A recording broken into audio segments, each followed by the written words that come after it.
deemeetumaan jaartii waan anis ta'ini bakka waan fidii akka gartee wanni ijaa guuttadhee waan ta'ini tamaam ni gabaabsina khalaas wanni waan biraa hin ta'ini jirtu kottu mee sibiini maa waan Siif hunda wanni haasawaa takka namni illee walii galcha wanni dubbannu hin jirtu haasawaa namni walii galcha eegatti galte ilmaan kee has taa'e haasawaa walii galchaan jee namni kottus dhaabbatu taa'imee koot gittaa haala dursaadhaa meenaa siin jee haadha uumasa gattaa meenaa haadha dursa akkasiitii miidhaginaa siima ejja ilmaan dhageeffadhu mee namni akkana kafanan shakku namni kana shanaafataa kuduraa namni kana shafanan kan shakku mee dhageeffadhu namni haasawaa walii gala deengadda sirrattiin dawwale mashkuula haasa'u jirta halee sirrattiin dawwale haasa'u jirta ara sirrattiin dawwale haasa'u jirta tarmaan akka wajji haasa'u tunootami bar warka dalagaatiin na dawwale bishaan immoo harda rasitee isarraa akkasitti naqatte bishaan miti haardii miti namaan naa dawwale malee ani dawwalle sii galtee mee dhagee haadha umarsan dubbiin irraa dhiisiiti waa hin siin joo ilmaan keenyaan guddifannaa ni beekta biyya keessatti illee warra ilmaan kana hafana nagee rabbii hafana gadi shakkiin ka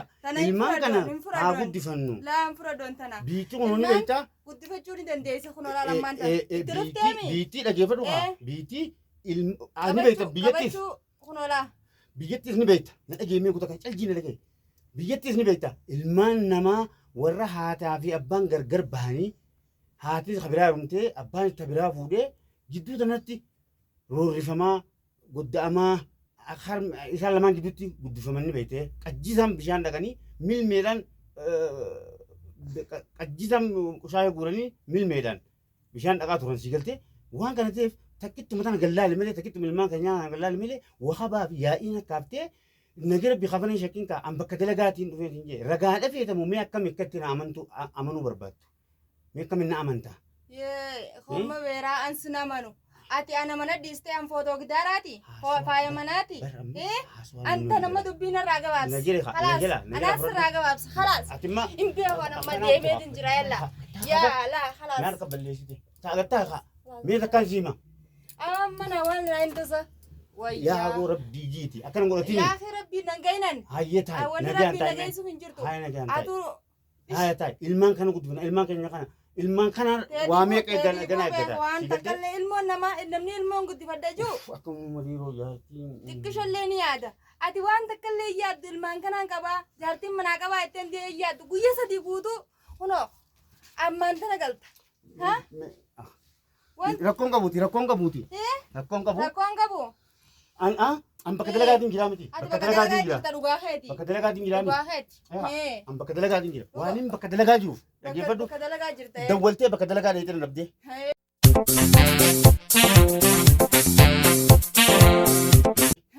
Sidabeetiin dawwalaatiin jira namaa tirti haasa'u jirtu nama maalitti ayyooni dhabe jaartii dee bira guttee bara ayyooni dhabe saayiboonni kiyya jaartii dee itti haasa'u jirta yooni nan dhabe arboo ishiriin saa dawwala dhageemee haadha umarsan yooni nan dhabe saayiboonni kiyya ni dhaba jawwaala dubbumaa waan si wajjin warree wajjin dalee inni irratti hin dawwaltu si wajjin hin qabu dawwaleetiin hundinuu nu bira hin jiru numa jaan eenyu faadha ma akkas hin jee saayibootan kee hundinuu nu bira hin jiru hayi naan jechu jiran aboo isaanumaatu kee arboo ishiriin saa mashkuula isaanumaatu akka kan hundaa'u isaanumaa fide bishaanumatti naqatteen sisea isaanumaa fide akka kan hunda akka kan hunda waarasii isaanumaa fide yoo babaan bishaan taate maleedha isaanumaa godheewu akka kan hunda akka ati kana taatus isaanumaa si godheewu qa hayyaa kun dubbiin dubbii biraatii hoyti as kennime ay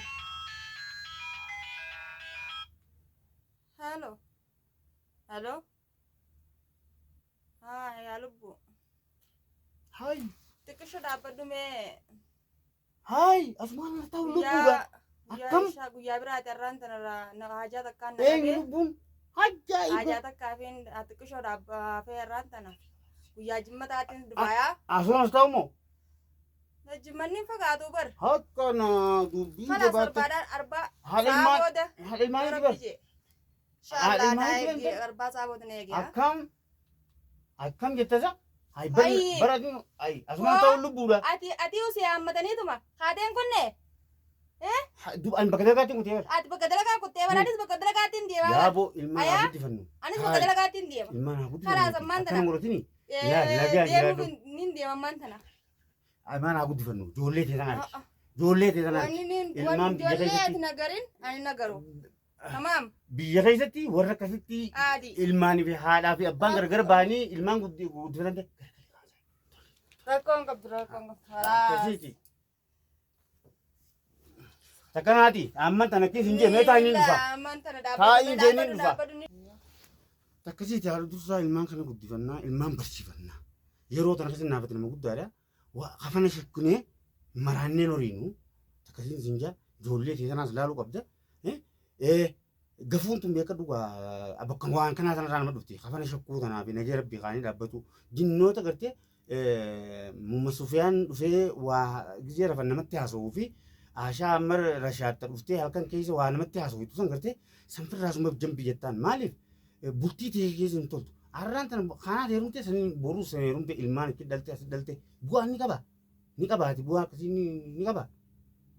Hin qabuu fi ni qabaa na deebisa. Bu'aa ni qabaame ni qabaatu shanaafa taadhaati. Haatee ganda keessa kuttaa. Haa shanaafa taatu. Guyyaa sadi guutuu kun asina garee arraante na galtee. Ayyee kanama. Maal goona gaasii nu godhe tan hunda iti. Kanama harkura isa malee ni jira. Nutis akkuma yeroo fidde taana nutis maal goona. Kanama harku ni jira. Isa malee. Harku dhiisee uzaman kana.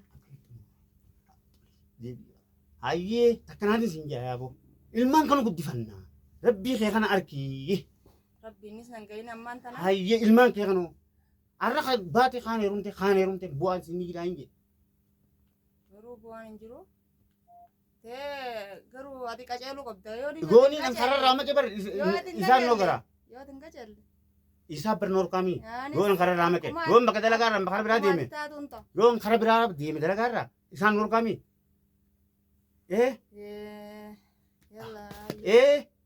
Isaan noor kabar.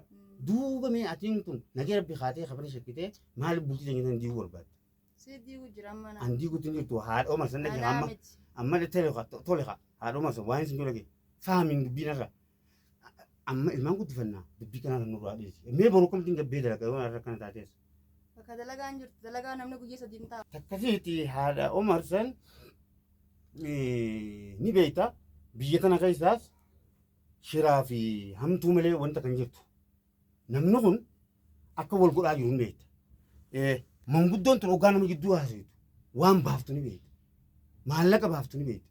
Wanni nu waa baakuuni horii xiyyaa fi reeti. Amma aartee kaatee ala kutta. Arraan tana aniin kun rabbii biratti gafuuf irraan qabu. Ati immoo Mumma Sufiyaanii fi Ashaa Ammar Rashaad dhufanii halkan keessatti haasawanii ati jechuun waan isaan siin jaansan ganama karatti naa baate. Jaartii shaaxiraa ta'e malee jaartii gowwaan ta'e naasii maal geeffatu. Kanaafuu ati ilmaan kee kana ilaaluu qabda. Rabbii ilaaluu qabda. Yoo inni karaa maqee bar makiinaan karaa deemtu kunuu waan haqa sirraa maqee nan dhiiftu. Si galtee karaa nama ibsiti. Si galtee waan kana ta'eef ati sabrii obsa qabaattee isuma yoo na dhiifatte. Anu yoo inni karaa jiraachuu baatee karaa biraa jiraadde rabbiin naaf harkaan hin jee. Kanaafuu jaartii gowwaa ta'e haasoo har'a gabbaanii manguddotti mannee hambatti mannu kanarra waa hunda nama dhageessurra naafi ati gaafa duraanii anaa fi ati waliin fixaa waliin jenne akkasuma naafte waliin fixuu hin qabnu akkasuma naafte waliin fixna har'a namni gidduu seenii dubbite nyaase boruu ala nu haasawa si galtee miti takkanaati mee sabri obsi sabrii qabaadhu ana yoo isaan nagafu jiraattu jettellee anumaan haa gafaa ta'u anumaan sitti hammaadhu takkasiiti haadha marsan sabrii fi imaanaan namni nu fonqolchaa akkas nu fonqolchi. Hayyee abbaa marsannee akkas hin jenneeti mee dhaabbadhu atiin kun hooma alaarraa barbaaddu tana hundaa'u jimaa biteetiin mana sii kaayee dheengadda waan asasiira biteetiin mana kaayee wanni hundi mana jirti wannummaan deemtuu hin jirtu. Akkasiitiin siin jaa bareeda. Bara wanni ala deemuuf dalagaa fi miree dalagaa tana dalaguutti hin jiraa miree. Akkuma irratti maal nagaafachuu qabda baatummaan dhugaa nuti maal dalaguu jetteetti nagaafachuu qabdaa miree dhuguma sani namni ammaan ala gabbee dhalaa wajjin jiraadhee dhalaa wajjin bulee dhalaa horaa jiraadhee niin fida maallaqa niin fida dhalaa ammoo maallaqa namaa qabaltu jira. Kanaafuu sabri obsa qabaadhu akkasitti haa jiran nuun siin jaa ni beekta. Rakkoo ilmaanuma keenya kanaa jira ilmaan kun amma biyya keessatti ilmaan namaa meeqaan tamii meeqaa jira ni beekta. Haadhaaf abbaa dur roorrifamee rakkatee hattuu maqaa yaamamee baalageen maqaa yaamamaa ture ni beektaami dallaala. San hundaa'uun hin beekaa. Wanni kanaa kana gajjabeessu qabda. Wanummaan hangammaa na qabee'oo ilmaanuma keenya kana akkamitti isaan kadhattuu ta'anii hattuu ta'anii tumamanii areemanii jeetiin waan hundaa'us yoobse. Yallaa sanin amma ifama gaa ifama onneerra naa haatee ifama hajira amarra shaashii fi amarra shaash waan galgala isaan laalkan ogaa tiraf dhufanii sitti himasan hin qeebalin gaa waltaaneemi laal manguddoon anumaa beesii beekatu nama biraatii miti amman tana gaa natti karraa meexee mataa kana dhungodhuma ayyaan siin godha dhumteem dubbiin akkana bultii teenyaa hubannu ilmaan keenyallee nurra laalalaan ni ilmaan kun hanqanuma qaamni isaanii goddaama hanquma naafeeti hamilee isaanii qabdee hanquma naafeeti walitti aaru kanaani takkanaa ta'uu qabdi dhiifama waa hundaafu haa jiraannu siin jaa